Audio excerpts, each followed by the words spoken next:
Hello, and welcome to our Extension Ed Talk. Today, we are going to have the presentation of Fixing Funky Foods. My name is Donna Krug, and I am the Barton County Family and Consumer Science Agent, so I work for K-State Research and Extension. And I believe this is my 6th Extension Ed Talk, and so it's kind of a fun topic today, and you may be asking about the word funky. And actually, when you look at synonyms for that word, it is unusual, maybe even strange. But I hope by the end of the 30-minute program today that you will have other words. You'll think this food is interesting and even sort of enticing, and maybe inviting you to try some of these new different foods that may be on the market. We're going to go to our first slide, and I want to give credit to Robin Eubank Callis, and Robin is the Barber County Family and Consumer Science Agent, and she authored this fact sheet, Fixing Funky Foods, and it has a number that K-State has assigned to it, and it is available by going to the K-State Research and Extension website, or I found even an easier way was to go to Robin's website, which is www.barber.ksu.edu. At that website, you will find the fact sheet, the leader's guide, and also an excellent recipe guide, What's Cooking, which is the USDA Mixing Bowl Cookbook. So I think that might be something you will want to do. But definitely want to give Robin Eubank Callis credit for this fun and interesting presentation. The next slide shows some different beverage products. So you might take a look at those, and I want to tell you right away that I am not endorsing any particular beverage, but I do want to say that there are many new food products every year. In fact, that number is 20,000 different food products that come onto our market. Now, of those, 25% are usually related to candy, gum, or snacks, and then 20% are the beverages, some of what you see here. But I do think that you realize that there are so many new products on the market, and we just want to kind of let you know what some of those are. We have 3 goals. So the goals today are, first of all, to try some new foods. We know that the fruits and vegetables, whole grains, and protein type dishes are going to be what we're going to focus on today. And there are going to be several that you may have tried or may not have tried. And so that is one thing we want to do. I also want to show you how simple it is to prepare some of the dishes. I'll actually, in the 3rd segment of today's program, we will make one of the dishes, and you'll see how easy it is. A 3rd goal is to learn that there are some health benefits for eating some of the food, as you see here on this table. The foods that we're going to show today are whole foods. They are fruits and vegetables, whole grains, and some low-fat protein items. And all of those have very excellent health benefits. And so those are some of the things that we'll be talking about today. I want to also go to another slide now and mention that 75% of our population have an eating pattern that really limits the amount of fruit and vegetables as well as whole grains in their diet. We know that many times they are not eating enough dishes that have a nutrient-dense quality about them, and so we would really recommend that you follow the dietary guidelines, and that is to include 5 to 9 fruits or vegetables every day. Eat a variety of colors. Definitely the things you see here on the table are very colorful. It's a rainbow of colors when you include fruits and vegetables. Also, we want to include more whole grains in our diet, and so during the 2nd segment I will be talking more about those with you. We also want to eat low-fat, calcium-rich foods, and then a variety of protein, and also looking for some of those lower in fat and added items to that as well. The next slide just simply shows the 4 basic food groups that we are going to be talking about today. In the upper left, you see our fruit section at the grocery store, and then to the upper right, you're going to see the vegetable section. Down in the lower left, we have several different whole grains, and then the lower right shows 3 different protein-rich foods that we will talk about in just a little bit. So let's begin by talking about the fruits that are mentioned in our Funky Food handout. Now when I look through, there are 6 that are mentioned, and really I was not able to find all of them in my grocery store in Great Bend. So you may have some difficulty at certain times of the year. Some of these fruits are seasonal, so I just want to call your attention to that as well. One of the fruits that I did find was the mango. And so I did bring a mango with me today. I think it's better to see an actual piece of fruit than it is to see a picture of it. You can see it's kind of green and red, and it should be soft to the touch. And I was just noticing as I was preparing for this program that a mango should really be stored at room temperature. And so that's something that I learned. I would have thought maybe we needed to refrigerate it, but it does need to be just kept at room temperature. There is an excellent mango salsa recipe in the handout, in the recipe guide that goes with this program, and there are other excellent mango recipes that you might enjoy, as well as just simply peeling it and cutting it into cubes and enjoying it. And then I have also had dried mango, which is another really good treat. Some of the other fruits that are listed in the bulletin include blood orange, papaya, persimmon, star fruit, and the ugly fruit. And again, I was not able to find those in my market during this time of year. I did, though, find a pomegranate, and I think that is kind of a neat fruit. A lot of times we see these more at holiday time. And so the pomegranate is just a fun fruit to have, maybe crack it open and enjoy it when you've got some grandkids around. They'll find it to be very interesting. So when we come back, I will then begin to share some of the interesting vegetables that I've brought, as well as some of the whole grains. And then in the final section of our program today, we will actually prepare something. So we'll be back in just a couple of minutes. Your home's exterior is the best defense against harsh weather conditions. With insulated vinyl siding, energy-efficient windows, spray foam insulation, and metal roofing from AquaShield Roofing and Construction, you can protect your home from howling winds and ice-cold temperatures. Don't let Mother Nature interfere with the comfort of your home. Call or visit us online today for a free estimate. AquaShield Roofing and Construction. Our team is dedicated to your complete satisfaction. Come on down to Bees Bargains at Smith Center, Kansas. We got the deals. We have a wide variety of inventory like soap, toiletries, toys, mini fridges, even kitchen tables. Everything is new at Bees Bargains, but it's all half the price. Yes, half price. That isn't just a good deal, that's a great deal. And with new items daily, our inventory is constantly changing. That means new great deals are coming in by the truckload weekly. Bees Bargains at Smith Center. If you can't find a deal here, you can't find one anywhere. Make a difficult choice an easy one with Cedar View Assisted Living's knowledgeable and caring staff.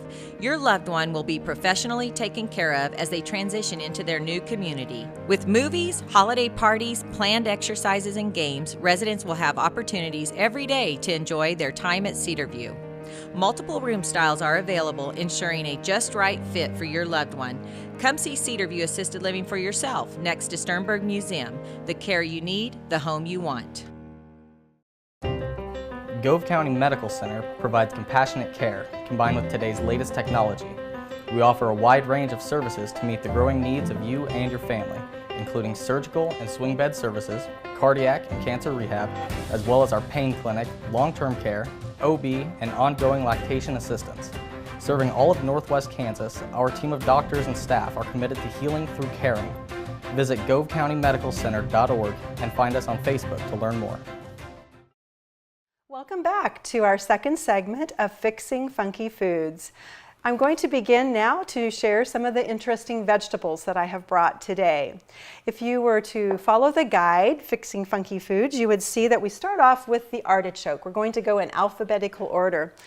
I still remember the first time my husband and I bought an artichoke. We had moved to the Houston area, and it was about this time in the spring of the year, and we didn't know how to fix it, and I think that's part of the dilemma. It is an interesting vegetable. The information in our bulletin will tell you a little bit more about using it. You can boil it, steam it, or even grill it. So an artichoke is kind of a fun one to know about. And it does have some great vitamins as well. An avocado is another I think, very popular right now. And we know that with our need for improving our healthy oils in our diet, the avocado imparts an excellent fat as well as very nutrient-dense properties. Of course, you can do much more than make guacamole with it.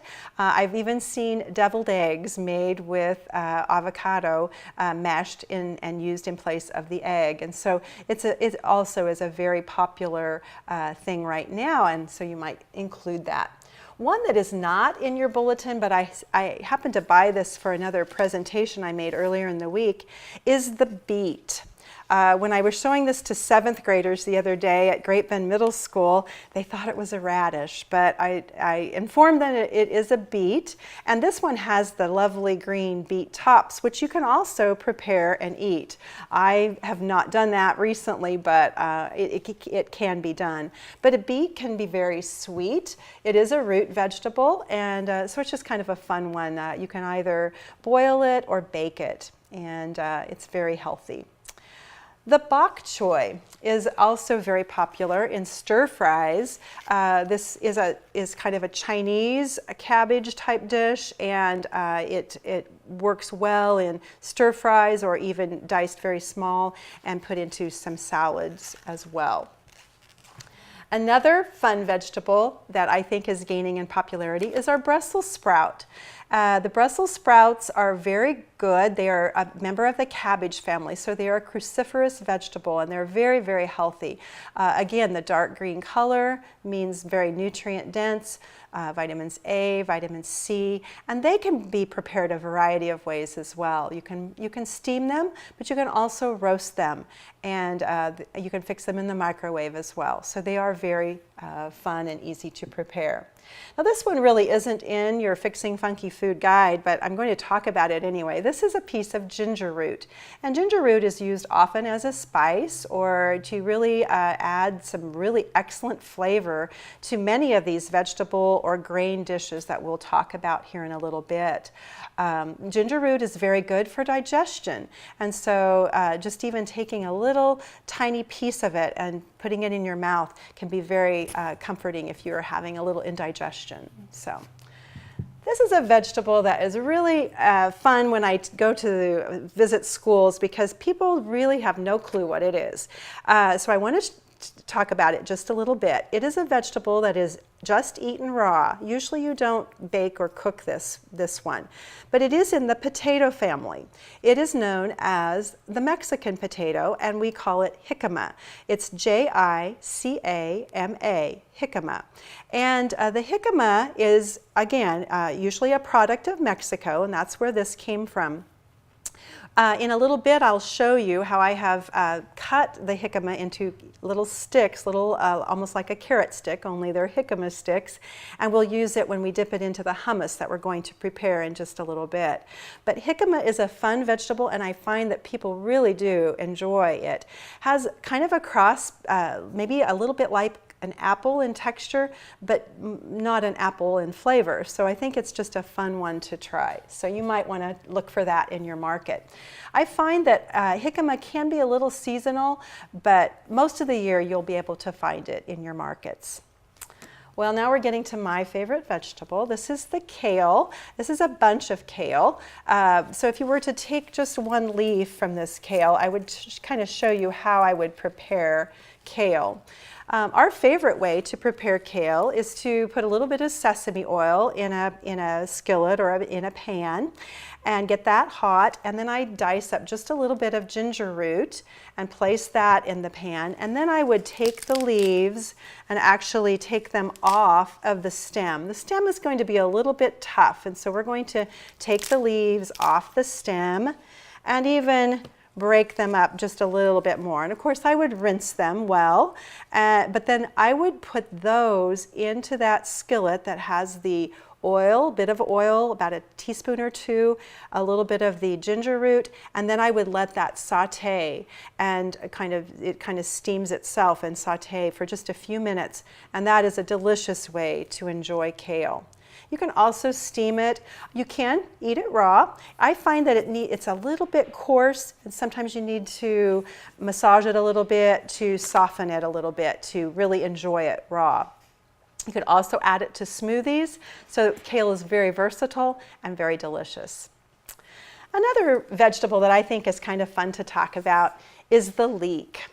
The leek is in the onion family, and it's very mild, and I find that that's kind of, it appeals to a lot of people. So if I were to prepare this leek, use it in a recipe, I would cut both ends off, this end, and I would probably cut it off about right here.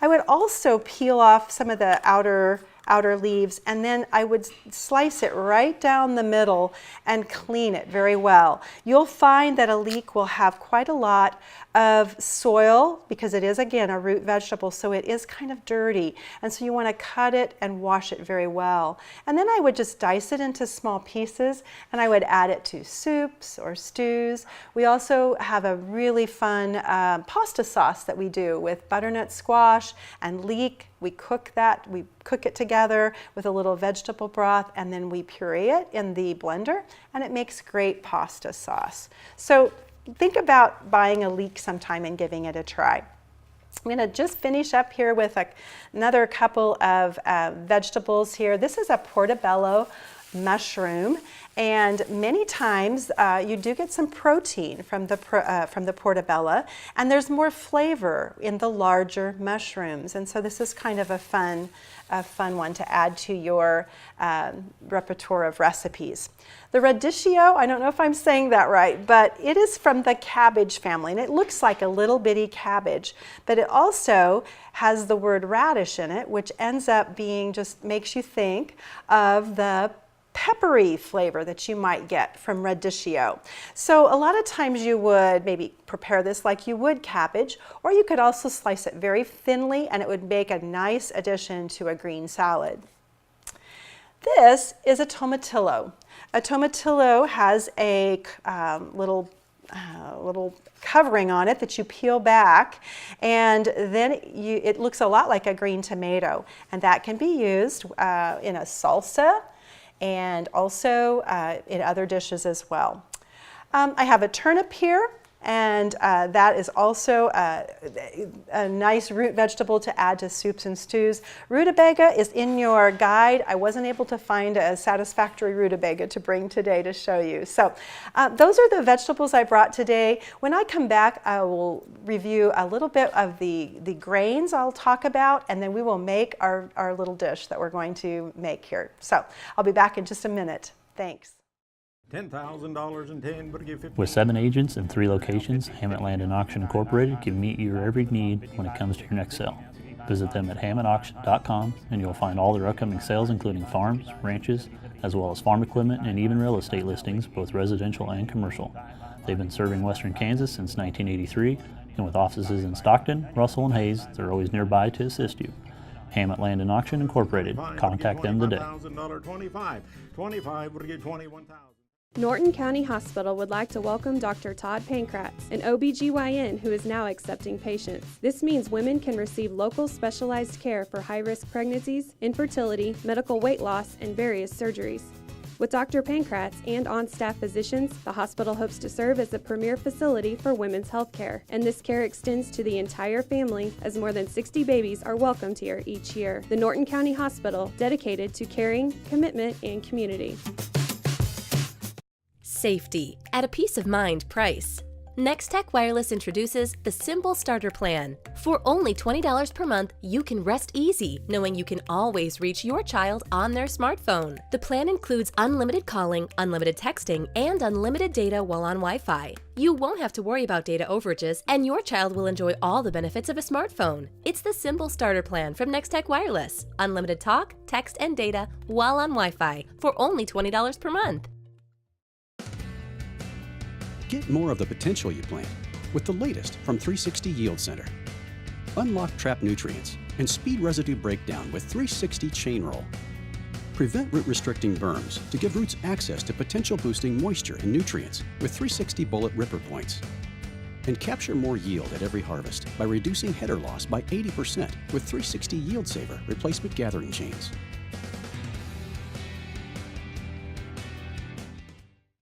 Welcome back to our final segment of the Fixing Funky Foods Extension Ed Talk.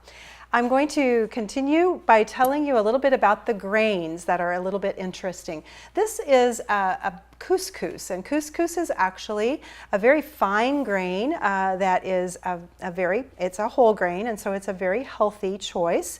Also, the steel cut oats is has more nutrients, a little more nutrient dense than the quick cooking oats. And it's not that hard to prepare. A lot of times you can soak it overnight, and then it doesn't take but just a few minutes to cook in the morning. I also brought something called quinoa. It's kind of a fun grain. It is a whole grain as well, and it is Quinoa. Now I brought a couple of different kinds, and I want to tell you I'm not promoting any particular brand, but these are what I found in the market where I shop. But I do have the light colored or white quinoa, and then there's also one that is a darker, like a reddish color. And those can be just interchanged and used in some interesting dishes. And again, the recipes that go with Fixing Funky Foods that are from the USDA do include several great quinoa dishes. So those are some fun grains that you might want to try. And there are several others listed in the handout. Spelt is mentioned, as is bulgur, and I believe flax as well. So there are many things that you might want to take a look at and incorporate. Before we start with our hummus that we're going to make, I want to tell you some of the protein dishes or protein foods that are a little different. Garbanzo beans, I just opened this can of garbanzo beans and did put it in my colander, and it's going to go into our hummus. That is a main ingredient in hummus, but I will tell you, you can interchange that and use any kind of bean as well. The edamame are the little green soybeans, and they can be added to soups or they could be put into salads, and again, they are quite healthy. And then lentils. I think lentils are kind of fun. They come in many colors. These happen to be just kind of a tannish brown lentil, but you can get all colors, yellow, red, green. And the neat thing about lentils, they are a whole grain, but they also cook very fast. And so you don't have to soak them like you do some grains or beans in order for them to cook quickly. Within 30 minutes or so, a lentil dish can be ready for you to enjoy. So I'm going to move these things out of the way just a little bit and let you see my area that I'm going to put some gloves on because I will be adding some garlic to our hummus, and we will get started. You know, you can buy hummus at the store, and it can get a little costly if you like it a lot. And so I think having a recipe and knowing how to make hummus is really quite good. So I'm going to add the garbanzo beans that I have drained to a food processor. If you have a blender or a food processor, it probably makes it work a little bit easier. If not, you can just mash it with a fork and mash the beans, and it will also work as well. We're going to add some olive oil to our hummus, so I'm going to add 2 tablespoons of olive oil.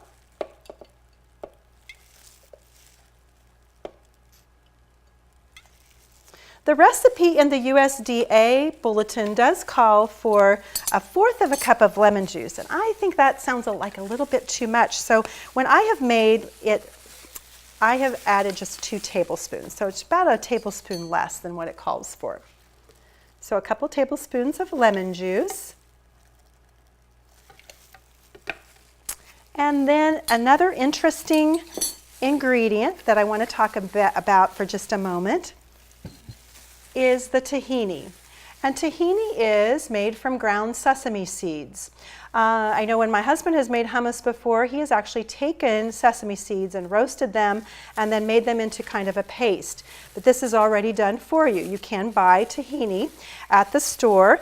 You will find it to be a little bit expensive perhaps, but what I find is when you're only using a couple tablespoons of it, it really can last a very long time. So it has a consistency of kind of similar to peanut butter, only maybe just not quite as solidified. So I'm going to add a couple tablespoons of tahini, and it really does impart a nice flavor to the hummus. You can substitute peanut butter, but you'll notice it will change the flavor of it. So we really do prefer to add the tahini when we make our hummus. So I'm adding a couple tablespoons of that. And then we want to add a little bit of garlic. And what I have found works well is a garlic press. So I'm going to I already have kind of peeled my garlic clove, and so I'm going to press that, and I'm going to use a knife that I have here to add the garlic. Fresh garlic is just a really great flavor to add to the hummus.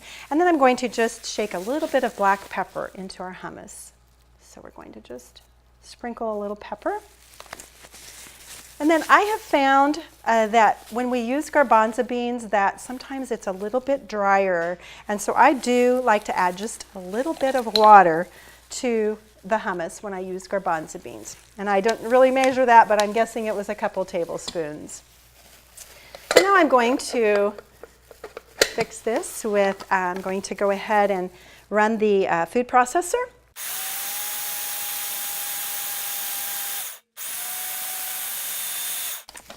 All right. I think I need to add just a tiny bit more water, and then we'll run it just a little bit longer.